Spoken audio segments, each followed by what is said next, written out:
The term Tesla killer gets thrown around a lot these days, often by mainstream media outlets that are relatively new to reporting on green cars.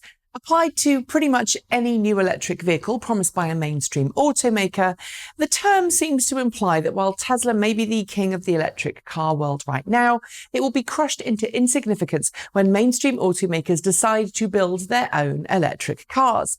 To a lesser extent, it's also a term applied to wannabe Tesla startups eager to have themselves a piece of the action. But in both cases, it's overused and over-exaggerated, and one which, quite frankly, doesn't seem to be at all likely as Tesla continues to grow in its vehicle production and market share. So when Audi unveiled its e-Tron GT concept car at the LA Auto Show last week, a car which Audi says will become a production car for release in 2020, we saw several outlets use the term Tesla killer because of the Audi e-Tron GT's design, tech spec, and predicted price. But having seen the e-Tron GT, sadly I didn't have time to film with it, and spending some time poring over the specifications, I think it's fair to say that the Audi e-Tron GT is not a Tesla killer, it's an ICE killer. Let's start with the styling. Rather than be some outlandish statement that's divergent from the current Audi lineup, the Audi e-Tron GT is very reminiscent of Audi's S7 Sportback, with a very familiar sloping rear and high waistline. Sure, there are a few tweaks here and there, but the four-door Gran Turismo wouldn't look out of place in Audi's current lineup. That feel follows inside too. While the e-Tron GT does have e-Tron logos on some of its interior trim, the cabin isn't a dramatic move away from Audi's current interior language. Granted, there's a lot less leather than you may find in other Audi models because Audi decided on a vegan interior with synthetic leather and recycled fiber fabric for this car, but again, it's very Audi. Why is this important? Well, not everyone likes the minimalist design of Tesla's lineup, and for those seeking to make a switch from an internal combustion engine to an electric vehicle, familiarity in the cockpit does come into play. In this case, the e-Tron GT concept appears less aimed at gadget-savvy buyers, but more at car people. And that's not to say that Tesla owners aren't car people, because some of them are, but I'd also suggest that these two cars occupy a different market, which is perhaps one reason why the term Tesla killer isn't appropriate here. In short, the exterior and interior design doesn't make the e-Tron GT look like an electric car.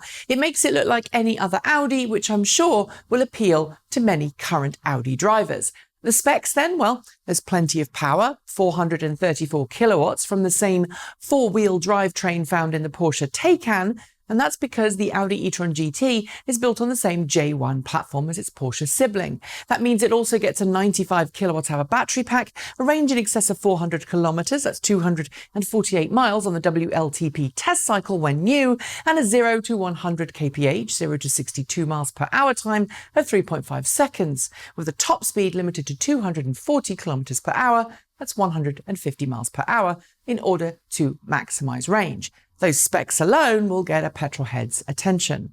Like the Taycan, the Audi e-Tron GT gets next-generation 800-volt CCS quick charging, something that Audi says will make it possible for the car to recharge from empty to 80% full in 20 minutes. That 80% charge is good for 320 kilometers, that's 199 miles, according to the new WLTP test cycle. The specifics of the rapid charging system aren't fully detailed yet, and with the e-Tron GT not due to start deliveries in earnest until late 2020, there's still some time for Audi to lay everything out. But Audi says it's developed a new cooling technology for its battery pack that will make it possible to charge at higher currents over a greater range of the battery capacity than previous EVs. This same cooling technology is also what Audi says will give its e-Tron GT sustained capabilities on the racetrack, where it will be possible to drive the car hard without suffering any kind of thermally triggered reduction in power just to keep the battery pack safe. These two things are also good examples of why I think the e-Tron GT is an ICE killer.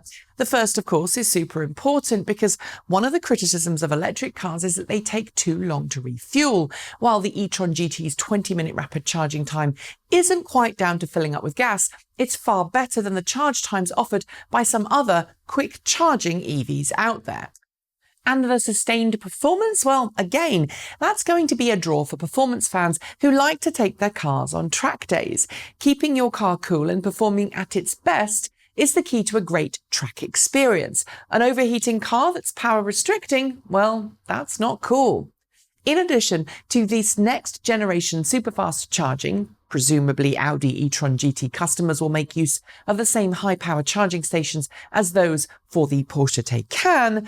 Audi says the e-Tron GT will be capable of charging at 11 kilowatts at home from a compatible domestic charging station, while a wireless charging option will remove the plug for those who don't want to plug in and don't mind paying a little extra on their electricity bill to make up for the inefficiencies of wireless charging. The e-Tron GT is also rumoured by some outlets to be launched with a price less than a Tesla Model S P100D, although, as I'm sure some of you will comment below, 2 years is a very long time in the electric car world, and it's conceivable, perhaps even inevitable, that Tesla will have a longer range model for less by that point. But what's more important, I think, is the fact that the e-Tron GT will likely cost less than its nearest competitor, the RS7 Sportback, a car which I think will cross-shop against the e-Tron GT, and another reason why I think Audi's e-Tron GT will be a hit. Sure, some people prefer gasoline and the roar of an engine, but with more interior space than the S7, because the e-Tron GT has a cavernous front trunk or frunk in addition to its rear load bay area, and a similar stoplight sprint time to the S7, I think if Audi delivers on the goods with the e-Tron GT, it could very easily be an ICE killer. And not only an ICE killer, but a killer of Audi's own ICE models. That's it. Don't forget to give us your thumbs up or your thumbs down, leave a comment, and as always, don't forget to subscribe and hit the notification bell. Thanks to our Patreon supporters, without whom we'd never be able to produce this daily content for you all to enjoy. And special thanks goes to Christopher Hutchinson, Celeste Williamson, Brian Cooker, Jim Hewlett, Grant Collins, Andrew Elvers, Dan Villada, Guy Albanese, and Edward Abel, all of whom became Patreon supporters in the last 2 weeks. Thank you. You all rock. And you can join them for yourselves at patreon.com/Transport Evolved. Thanks for watching, and as always, keep evolving.